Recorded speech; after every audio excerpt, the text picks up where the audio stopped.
Hello everyone, मेरा नाम है अमित और आप देख रहे हैं कौटिल्य कॉमर्स। क्लास 12th में इशू ऑफ डिबेंचर चल रहा था। लास्ट क्लास में हम लोगों ने क्वेश्चन नंबर 28 तक खत्म कर लिया था और एक नया टॉपिक भी सीख लिया था। आज फिर एक नया टॉपिक सीखेंगे। टॉपिक का नाम क्या है? Interest on debenture. जैसा हम लोग डे 1 से बात कर रहे हैं कि सर कंपनी जब डिबेंचर इशू करती है तो वो दो चीज का इंश्योरेंस देती है डिबेंचर होल्डर्स को। किस चीज का? कि सर पहला अश्योरेंस तो ये देती है कि तुमको हर साल हम क्या देंगे, एक फिक्स्ड, और दूसरा एश्योरेंस देती है कि एक समय के बाद पैसा का पेमेंट कर दिया जाएगा, वापस पैसा कर दिया जाएगा। जो पैसा डिबेंचर होल्डर कंपनी में लगाया है वो पैसा वापस भी मिल जाएगा। तो इंटरेस्ट ऑन डिबेंचर जब कंपनी देती है तो उसका एंट्री क्या होता है, यही है टॉपिक। हम बोले कितना आसान टॉपिक है। जब कंपनी इंटरेस्ट देती है, किसको देगी? डिबेंचर होल्डर्स को। तो सर कंपनी के लिए तो लॉस है, क्योंकि कंपनी अगर इंटरेस्ट दे रही है, खर्चा हो रहा है। खर्चा कहां लिखना चाहिए आपको, डेबिट में या क्रेडिट में? सर डेबिट में। Expenses and losses are debited always. तो सर एंट्री क्या होगा? Interest on debenture account debit. Sir पैसा कैसे निकालेंगे? ध्यान रखिएगा, इंटरेस्ट कैसे निकलेगा? तो डिबेंचर के बगल में याद है हम लोग एक परसेंटेज लिखते थे, 9%, 8%, 7%। वो क्या है? वो है डिबेंचर का इंटरेस्ट का रेट पर एनम, कि किसी डिबेंचर के ऊपर क्या इंटरेस्ट मिलेगा वो उस डिबेंचर के बगल में लिखा हुआ परसेंटेज बताता है। और वो जो परसेंटेज है वो पर एनम है, एक साल का है। तो एक साल का उस पर क्या निकाला जाता है? इंटरेस्ट। दूसरा बात, इंटरेस्ट हमेशा फेस वैल्यू या बोले तो पेड अप वैल्यू पे निकाला जाता है। पेड अप फेस वैल्यू पे निकाला जाता है कि सर जो वैल्यू पे किया जाता है डिबेंचर होल्डर से कंपनी जो पैसा लेगी उसका जो फेस वैल्यू होगा उस पे क्या किया जाता है? इंटरेस्ट का कैलकुलेशन किया जाता है। बात समझते हैं आप मेरा? तो सर इंटरेस्ट निकालना काफी सिंपल है।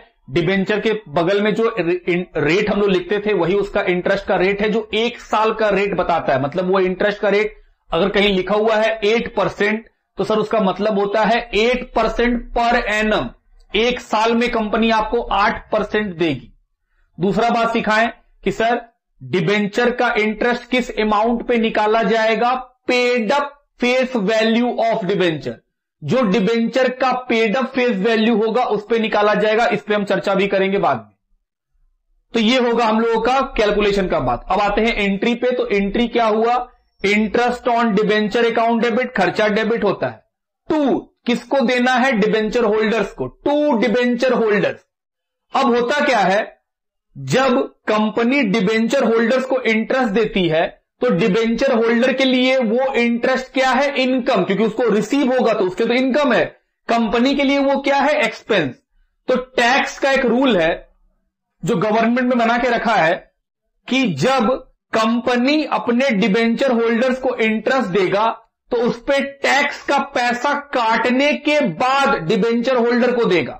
मान लो डिबेंचर होल्डर का इंटरेस्ट बन रहा है 100 रुपया, तो गवर्नमेंट बोली 10% इस पे टैक्स काट लेना। तो 100 रुपया पे 10% काट लेंगे, 90 रुपया डिबेंचर होल्डर को मिलेगा और 10 रुपया कंपनी गवर्नमेंट को देगी। मतलब कंपनी का खर्चा इंटरेस्ट 100 रुपया का ही है, लेकिन उस 100 रुपए के इंटरेस्ट को दो लोगों को देना पड़ेगा। एक डिबेंचर होल्डर को, दूसरा गवर्नमेंट को। सर ऐसा क्यों? भाई गवर्नमेंट का रूल है।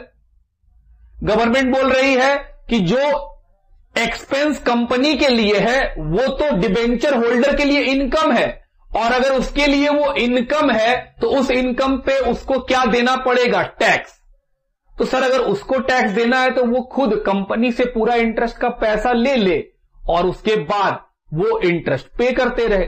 गवर्नमेंट को इस पे शक है। अब मान लो किसी कंपनी में 10 लाख लोग डिबेंचर होल्डर हैं, 10 लाख लोगों को डिबेंचर का हम इंटरेस्ट दे दे। अब वो 10 लाख आदमी इंटरेस्ट का पैसा जमा करेगा, जो टैक्स का पैसा बनता है वो जमा करेगा कि नहीं करेगा? गवर्नमेंट क्या वो 10 लाख लोगों घर में चिट्ठी भेजते रहेगी? नहीं। तो गवर्नमेंट बोली कि भाई उनको तो टैक्स देना ही है, तो वो टैक्स उनसे ना लेकर के कंपनी के ऊपर वो रिस्पॉन्सिबिलिटी डाल दी और कंपनी को बोली कि अगर तुम ऐसा नहीं किया तो तुमको पेनल्टी लग जाएगा, तुमको अपने पॉकेट से उस टैक्स का पैसा देना पड़ेगा। तो हम आपको यह सिखाना चाहते हैं कि इंटरेस्ट का एंट्री जो होता है, कंपनी के लिए खर्चा है तो interest on debenture account debit कर देते हैं। क्रेडिट में किसका नाम लिखना है? जिसको देना है, दो लोगों को देना है, एक डिबेंचर होल्डर को, दूसरा गवर्नमेंट को। गवर्नमेंट का नाम क्या है? TDS, tax deducted at source payable. TDS का फुल फॉर्म क्या है? टैक्स डिडक्टेड एट सोर्स, और साथ में क्या लिखना है? पेएबल। तो पहला एंट्री क्लियर, हम लोग लिखे पहला एंट्री। तो सर सबसे पहला एंट्री क्या होगा? For interest charge, for interest on debenture allowed, entry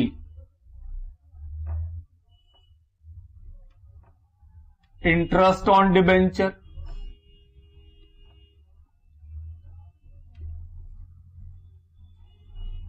to debenture holder,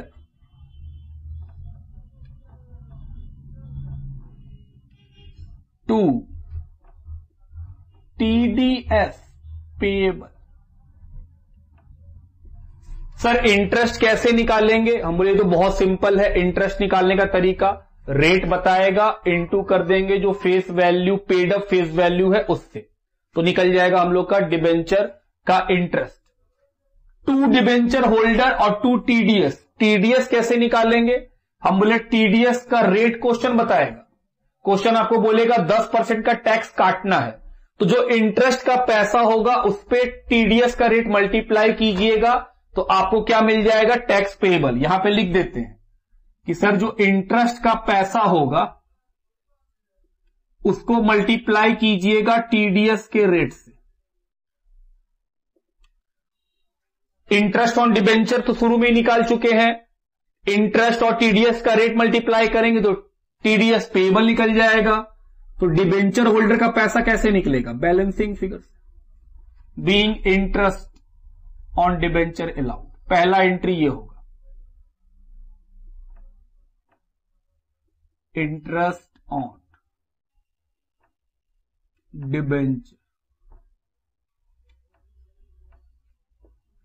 दूसरा एंट्री, ये जो डिबेंचर होल्डर्स को और टैक्स का पैसा हम अलाउ किए हैं अब उसको पे करेंगे। For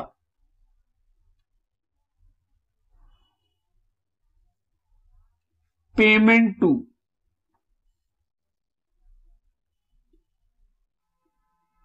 debenture holder and TDS payable. सरकार का पैसा भी कंपनी अपने पास रखी हुई है, उसका भी पेमेंट करेगी। तो सर जब पेमेंट करेंगे तो ये दोनों क्या है? लायबिलिटी। हम इंटरेस्ट देंगे, मेरे लिए खर्चा देंगे, दिए थोड़ी है अभी, तो सर आपके लिए लायबिलिटी बन गया दोनों।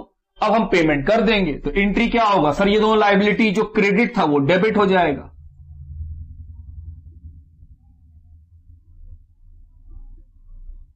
Debenture holder account debit,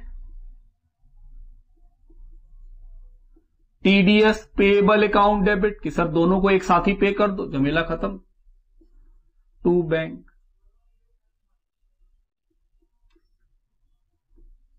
B amount paid. दूसरा एंट्री भी हो गया। अब तीसरा काम, क्योंकि इंटरेस्ट एक्सपेंस है तो खर्चा को हम लोग कहां ट्रांसफर कर देंगे? स्टेटमेंट ऑफ पीएल में। फॉर ट्रांसफर ऑफ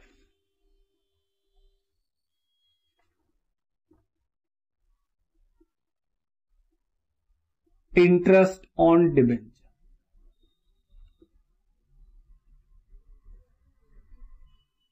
तो सर इंटरेस्ट को ट्रांसफर करेंगे तो इंटरेस्ट डेबिट है, ट्रांसफर होगा तो क्रेडिट हो जाएगा, तो डेबिट क्या होगा? Statement of PL.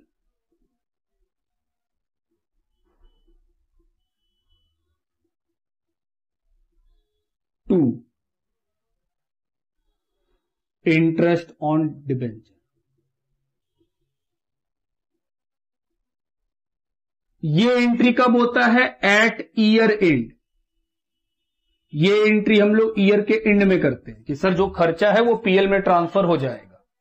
B, interest on debenture transferred. IOD का मतलब interest on debenture transferred to statement of PL. तो सर ये भी हो गया हम लोग का। तो ये हम लोग का बात बना इंटरेस्ट ऑन डिबेंचर के ऊपर कि सर इंटरेस्ट ऑन डिबेंचर पे हम लोग क्या एंट्री करते हैं। बस यही 3 एंट्री करते हैं। पहले इंटरेस्ट ड्यू करते हैं, कितना देना है। Entry interest on debenture account debit to debenture holder to TDS payable. खर्चा डेबिट होता है और क्योंकि इंटरेस्ट देना है तो मेरे लिए एक लाइबिलिटी बन गया। हम बोले 2 लाइबिलिटी बन गया, क्योंकि जो इंटरेस्ट कंपनी पे करती है उस पे कंपनी को टैक्स भी देना पड़ता है। तो सर जो इंटरेस्ट का पैसा निकाले होंगे उसमें 2 लोगों को पेमेंट करेंगे, एक डिबेंचर होल्डर को और एक गवर्नमेंट को। गवर्नमेंट का नाम क्या है? TDS payable. टीडीएस पेबल का मतलब tax deducted at source. Payable का मतलब देना, पेबल। तो सर टीडीएस पेबल कैसे निकालेंगे? इंटरेस्ट का पैसा में टैक्स का रेट दिया रहेगा, मल्टीप्लाई कीजिए, टीडीएस पेबल निकल गया और बाकी पैसा कहां चला जाएगा? डिबेंचर होल्डर में। दूसरा एंट्री डिबेंचर होल्डर को पेमेंट कर देंगे। पेमेंट करेंगे तो सर जो लाइबिलिटी क्रेडिट था पहला एंट्री में वो डेबिट हो खत्म हो जाएगा। तो debenture holder account debit, TDS payable debit to bank. और तीसरा एंट्री कब होता है? ईयर के एंड में, जब बुक्स ऑफ अकाउंट्स क्लोज होता है तो जो भी हम लोग का इंटरेस्ट का पैसा है या जो भी खर्चा होता है वो कहां ट्रांसफर कर देते हैं? स्टेटमेंट ऑफ पीएल में। एंट्री क्या बना? Statement of PL account debit to interest on debenture. चलिए अब कुछ बातों को लिख लें। और पहला बात कि सर टीडीएस का मतलब क्या? तो लिखिए टीडीएस का फुल फॉर्म होता है टैक्स डिडक्टेड एट सोर्स। ये क्या होता है sir? Tax deducted at source. Tax deducted at source का मतलब होता है कि जो इनकम जिस जगह से जनरेट हो रहा है वहीं पे टैक्स काट लिया जाए। जैसे डिबेंचर होल्डर का इनकम कंपनी से जनरेट हो रहा है तो कंपनी के पास जहां से जनरेट हुआ वहीं से गवर्नमेंट बोली टैक्स काट लो, तो कंपनी टैक्स काटती है और गवर्नमेंट के अकाउंट में जमा करवा देती। एक बात। दूसरा बात, इंटरेस्ट ऑन डिबेंचर कैसे निकाला जाएगा?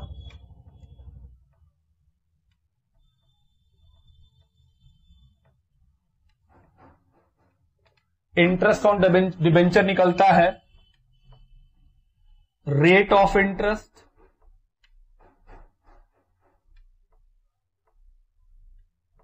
Into paid up face value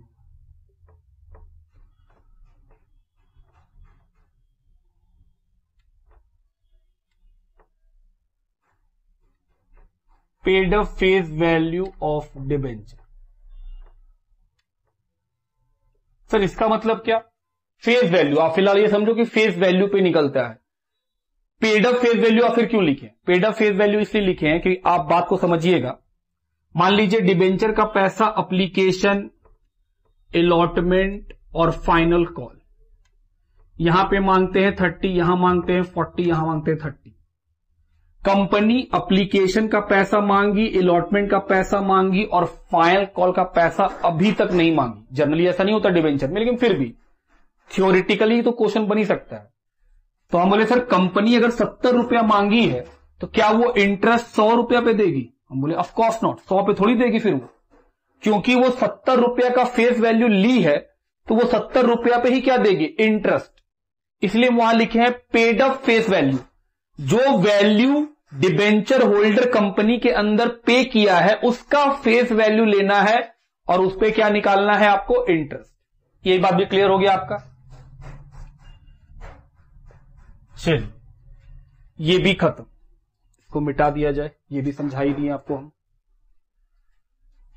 और कोई लिखने लायक बात इसके अंदर? हम बोले नहीं, और कोई बात तो फिलहाल नहीं है। अब हम लोग क्वेश्चन बनाएंगे, पहले आप यहां तक लिखो। हां एक बात और, जो रेट ऑफ इंटरेस्ट होता है वो पर एनम होता है। रेट ऑफ इंटरेस्ट, सॉरी इस तरह ना लिख के, रेट गिवन इन डिबेंचर, जो रेट आपको दिखता है डिबेंचर में जुड़ा हुआ, इज पर एनम वो 1 साल का है। आप गलती से ये मत समझ लीजिएगा कि सर वो 6 महीने का है, नहीं। क्वेश्चन में क्या होगा, क्वेश्चन में आपको बोलेगा कंपनी का पॉलिसी है कि वो हर 6 महीने में इंटरेस्ट देता है। तो अगर डिबेंचर में लिखा हुआ है 8% डिबेंचर, तो कंपनी 1 साल में कितना इंटरेस्ट देगा, 8%। तो जब कंपनी 6 महीने में इंटरेस्ट देगा, तो जब 6 महीने का एंड होगा तो ये 3 एंट्री, ये 2 एंट्री होगा, क्योंकि सर ईयर का एंड तो 1 साल बाद होता है। तो सर इंटरेस्ट जो देंगे वो 8% थोड़ी देंगे। 6 महीने में कितना है, 1 साल का अगर 8% इंटरेस्ट है तो सर 6 महीने का तो 4% इंटरेस्ट होगा, 4% इंटरेस्ट देंगे। और जब फिर से 6 महीना बीतेगा तो सर फिर से 4% का इंटरेस्ट देंगे। और फिर दोनों इंटरेस्ट कहां ट्रांसफर होगा, स्टेटमेंट ऑफ पीएल में, क्योंकि हम यहां लिखवा के रखे हैं कि जो इंटरेस्ट होता है वो ईयर के एंड में आप ट्रांसफर करते हैं पीएल में। तो अगर 1 अप्रैल का बात करें तो सर 1 अप्रैल को डिबेंचर बेचे, कंपनी का पॉलिसी है कि वो हर 6 महीने में 30 सितंबर और 31 मार्च को डिबेंचर देती है। तो जो डिबेंचर में रेट ऑफ इंटरेस्ट गिवन रहेगा वो रेट ऑफ इंटरेस्ट 1 साल का है। तो अगर क्वेश्चन बोलेगा 6 महीना में दे रहे हैं तो उस रेट का आधा देना होगा। तो सर उस केस में एंट्री क्या होगा, सिर्फ ये दोनों, क्योंकि ये वाला एंट्री तो ईयर एंड में होता है। फिर 6 महीना बीतेगा, 31 मार्च आएगा, फिर ये दोनों एंट्री होगा। और उसके बाद लास्टली हम लोग ये एंट्री करेंगे जिसमें दोनों 6 महीने का इंटरेस्ट कहां ट्रांसफर कर देंगे, स्टेटमेंट ऑफ पीएल के अंदर ट्रांसफर कर देंगे। सर मान लीजिए अगर कंपनी का पॉलिसी हुआ कि वो क्वार्टरली इंटरेस्ट देगा, मतलब हर 3 महीने पे इंटरेस्ट देगा, तो सर फिर तो ये 2 एंट्री जो है वो 4 बार होगा। हम बोले बिल्कुल, 1 साल में 4 क्वार्टर होता है, तो अगर 4 बार इंटरेस्ट देगा तो 4 बार एंट्री होगा। और जब आखिरी बार इंटरेस्ट देगा साल के, तो सर उस साल ये वाला इंटरेस्ट उस महीने में जब आखिरी बुक्स बंद होगा वहां पे फिर आपको ये एंट्री करना पड़ेगा जिसमें सारा इंटरेस्ट का पैसा ट्रांसफर कर देंगे। आप बात को समझ रहे हैं मेरा, कि ये एंट्री कब होता है, सिर्फ ईयर के एंड में। और इंटरेस्ट कंपनी का मन है वो क्वार्टरली दे, हाफ ईयरली दे या ईयरली दे, हम आपको इंटरेस्ट का एंट्री लिखवा दिए। अब इंटरेस्ट के एंट्री को वो जितना बार बोलेगा उतना बार आपको ये दोनों एंट्री करना पड़ेगा। समझते हैं मेरा बात को, लिखिए।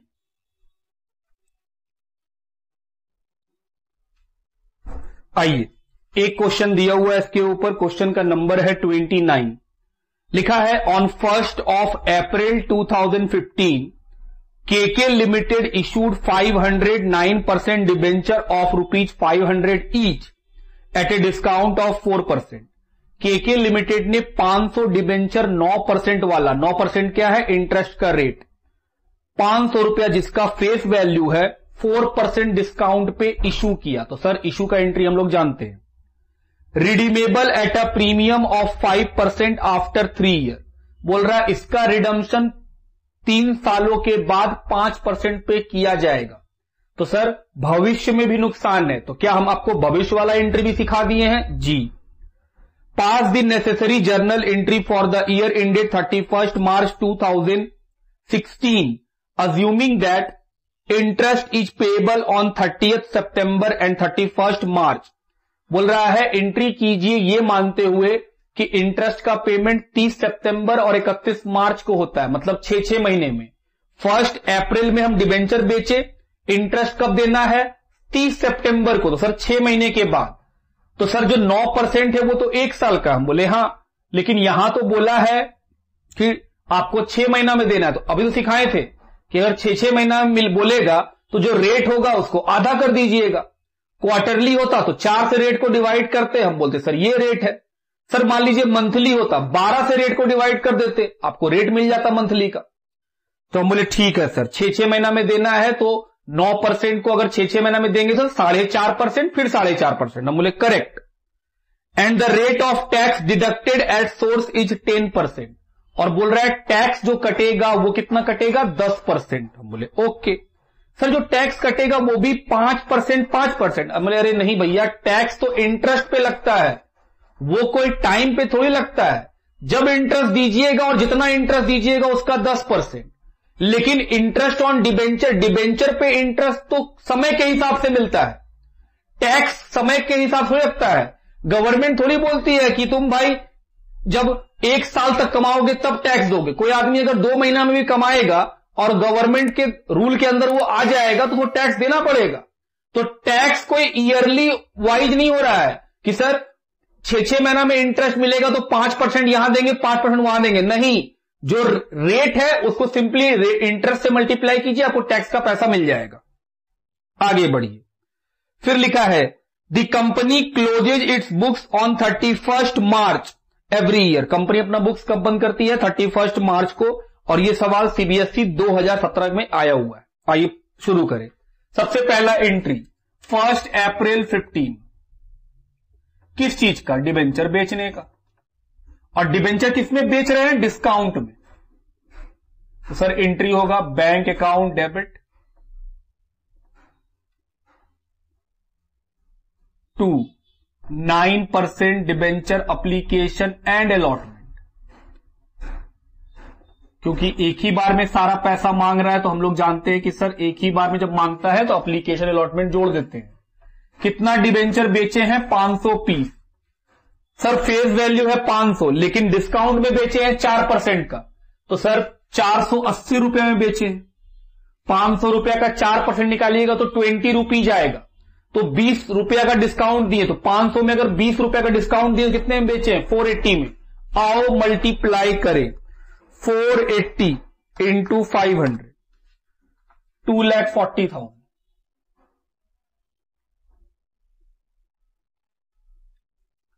बी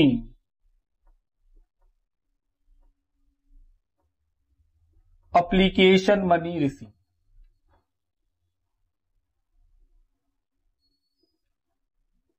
और फिर सर इसी दिन एप्लीकेशन का पैसा कहां ट्रांसफर कर देंगे? डिबेंचर अकाउंट में। तो सर पहले इशू का एंट्री कर लीजिए। 9% debenture application and allotment account debit. Discount में इशू किए हैं तो सर डिस्काउंट का भी एंट्री लिखेंगे। क्या? Loss on issue of debenture. Sir loss क्यों लिखे हैं? Discount on issue of debenture क्यों नहीं लिखे हैं? क्योंकि लास्ट क्लास सिखाए थे कि अगर भविष्य में भी लॉस होने वाला है तो भविष्य का लॉस और जो इशू का लॉस, दोनों ही लॉस को कंबाइन करके एक साथ लिख देते हैं। इसीलिए हम लोग नाम क्या रखे हैं? Loss on issue of debenture. कितना लॉस होगा? सर 20 रुपया करके डिस्काउंट का लॉस। 2 9% डिबेंचर। ये तो हमेशा फेस वैल्यू पे 500 इंटू 500, 2,50,000। क्या भविष्य में नुकसान है? जी, भविष्य में तो सर 5% का प्रीमियम देना है, तो सर भविष्य के नुकसान को भी लिखिए। 2 premium on redemption of debenture. पिछला क्लास तो पूरा इसी पे डिस्कस ही हुआ है। कितना रुपया का प्रीमियम देंगे? 5%। तो सर 500 रुपया का 5% 25 रुपया, तो 500 पीस इंटू 25 रुपया कितना आएगा? तो सर यहां पे भविष्य का लॉस भी जोड़ लीजिए। Total loss 22,500 being application money transfer.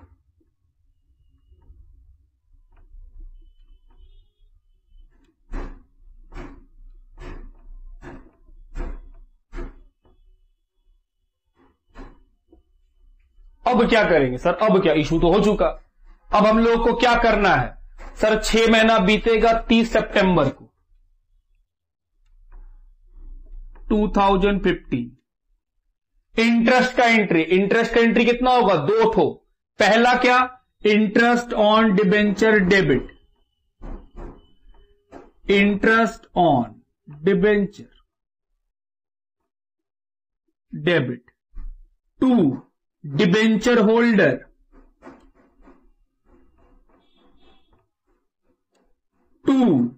TDS payable.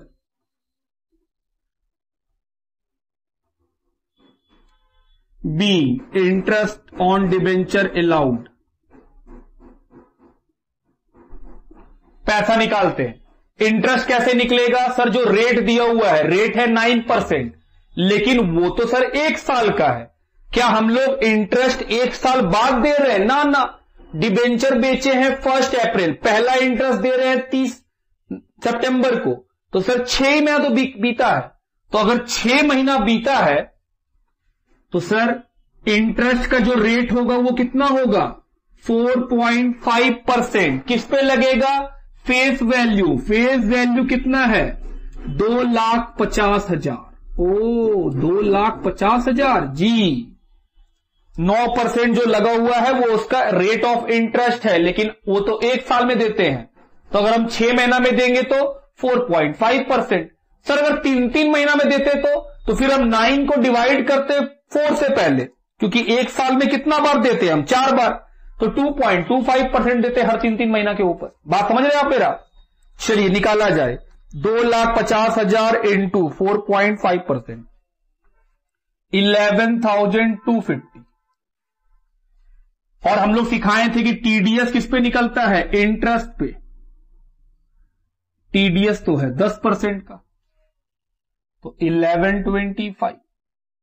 उसके बाद आगे बताओ, बैलेंसिंग फिगर से निकाल लो डिबेंचर होल्डर का पैसा। 11,250 माइनस 11,25 कितना बचा? 10,125 एंट्री हो गया। अब क्या होगा सर? इसका पेमेंट कीजिए सेम डेट में। डिबेंचर होल्डर अकाउंट डेबिट, जो लाइबिलिटी है उसका पेमेंट करेंगे ना, कि हां भाई इंटरेस्ट देना है तो देंगे। अब कितना देंगे डिबेंचर होल्डर को? 10,125। और सर टीडीएस को भी डेबिट करेंगे, टीडीएस पेएबल, ये भी तो लाइबिलिटी है, गवर्नमेंट के खाते में जमा हो जाएगा। 1125 टू बैंक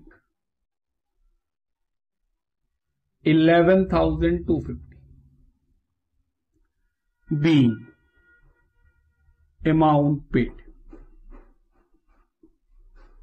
सर फिर 6 महीना बीतेगा तो डेट आएगा 31 मार्च 2016। फिर क्या लगेगा? इंटरेस्ट। सर यही दोनों एंट्री। क्या फिर से हमको 6 महीना का इंटरेस्ट देना पड़ेगा? जी हां। तो interest on debenture debit to debenture holder,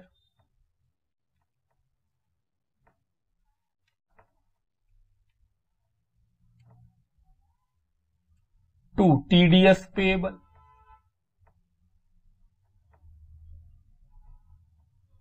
कितना? हम बोले सर फेस वैल्यू 2,50,000 और रेट ऑफ इंटरेस्ट एक साल का 9%, लेकिन सर हमको 6 महीना में देना है, क्योंकि 6 महीना में यहां दिए थे। अब अगला 6 महीना तो फिर से 6 महीना का इंटरेस्ट देना पड़ेगा। तो सर 6 महीना का तो 4.5%, तो उतना ही इंटरेस्ट आएगा 11,250। अब टीडीएस सर 10% निकाल लो इंटरेस्ट का, निकल गया डिबेंचर होल्डर का पैसा। Being interest allowed. फिर क्या होगा? पेमेंट करो, और क्या होगा? तो पेमेंट करेंगे debenture holder debit, TDS payable debit to bank.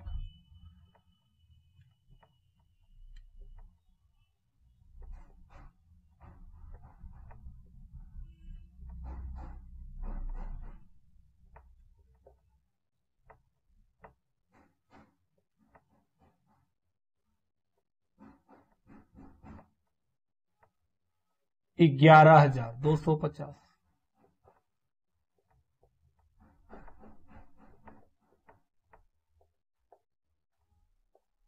फिर हम लोग बोले थे जब ईयर का एंड होगा तो जो इंटरेस्ट का पैसा होगा वो कहां ट्रांसफर हो जाएगा? स्टेटमेंट ऑफ पीएल में entry.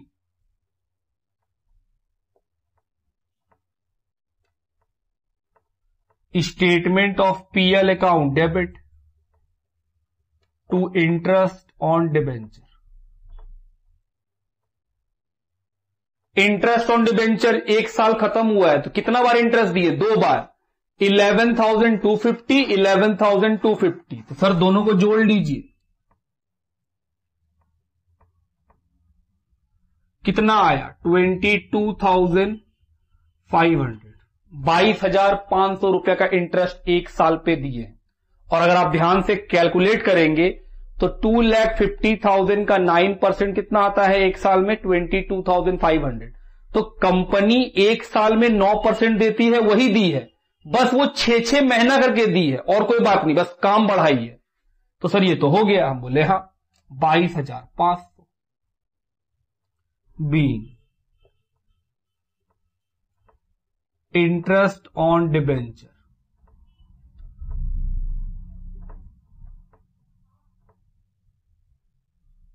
Transfer to PL.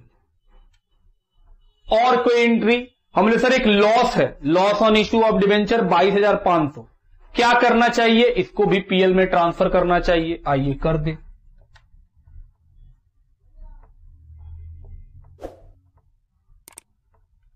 Sir आप कभी करते हैं और कभी ट्रांसफर नहीं करते हैं। बोले ऐसा नहीं है, कुछ कुछ क्वेश्चन में तो क्वेश्चन खुद ही मना कर देता है कि आपको डिस्काउंट या loss on issue of debenture उसको राइट ऑफ नहीं करना है, तो हम लोग नहीं करते हैं।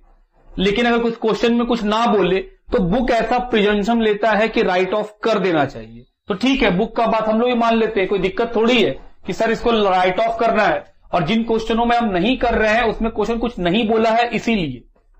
तो अगर क्वेश्चन सामने से मना कर दे कि मत करो तो नहीं करेंगे, और क्वेश्चन कुछ ना बोले तो फिर उस केस में हम लोग क्या करेंगे? बुक बोल रहा है कि राइट ऑफ कर देना है तो कर देंगे।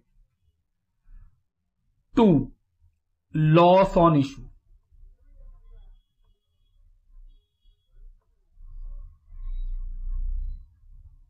कितने का? 22,500। B, loss on issue written of,